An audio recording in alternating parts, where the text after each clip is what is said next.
Hi, everybody. It's Jessica. I just wanted to go over a few more Google Chrome features for you to consider as you start migrating from undergrad to pre-service teacher. Last time we met, we talked about when you click on the three dots, you can go into settings and look under the hood of Google Chrome.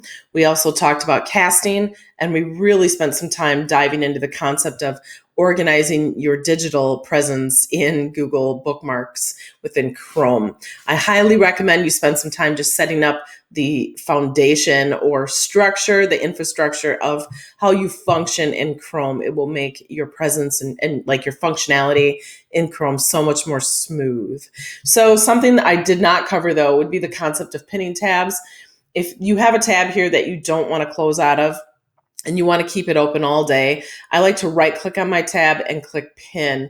What this does, it takes away the X so I can't accidentally close out of it, and it shrinks the digital space that it's taking and sends it way over to the left. I appreciate that tremendously as I'm trying to save some digital space, but also keep myself set that I don't accidentally lose a particular tab. I also occasionally, if I right click on that again, might mute a particular tab if there's background music, especially if it's only occasional. I don't want to close out of it. I want to have it ready and queued to go.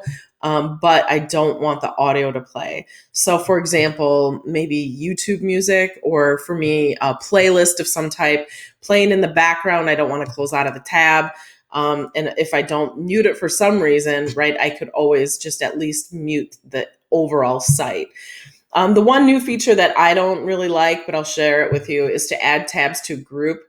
So if I have a series of tabs, say 5 tabs, and I want to visually structure them all in a group, I can add tab to the group called let's just do PLN work. I'll just say, yeah, PLN work.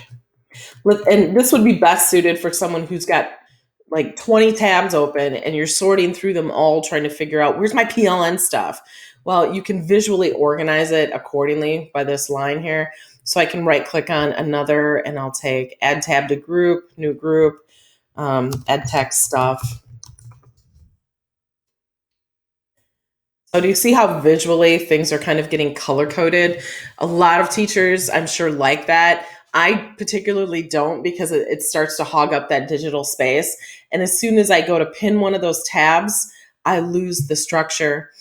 So you have to decide how much you follow that. Like, does that groove with you? For me, it doesn't, but I'm sure lots of other teachers, they really like being able to just quickly look, especially if you're someone who has 15 tabs across the screen. I could see why you might say, oh, ed tech stuff, that's that chunk of 5 right there. That could be very convenient for you. The other thing I want to draw to your attention is the concept of the new incognito window. Anytime you send out a link to somebody, including your prof, you better check it in incognito first. Incognito, just like the word means, you're undercover. You're not logged into anything. It's as if you were checking your particular link as if you were a stranger. This is very helpful when you want to see, is a site functioning correctly? How is it going to look to the general public? How will it look to anyone other than you? So I check this one a lot before I send out any kind of Google link and I want to double check my sharing settings. Man, I always check it in incognito. Or if I'm having a website act up particularly funky in my Chrome browser, I will check it in my incognito window because I'm not signed in. There are no extensions. And chances are it's an extension like Grammarly messing with my site.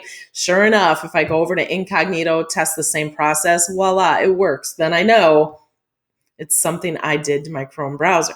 So incognito window is very handy when you want to check a link to see how is it going to look to the general public. All right, so that's a crash course and some more Chrome tips and tricks and hacks that you need to know as an educator. Next week, we're moving on to Google Drive.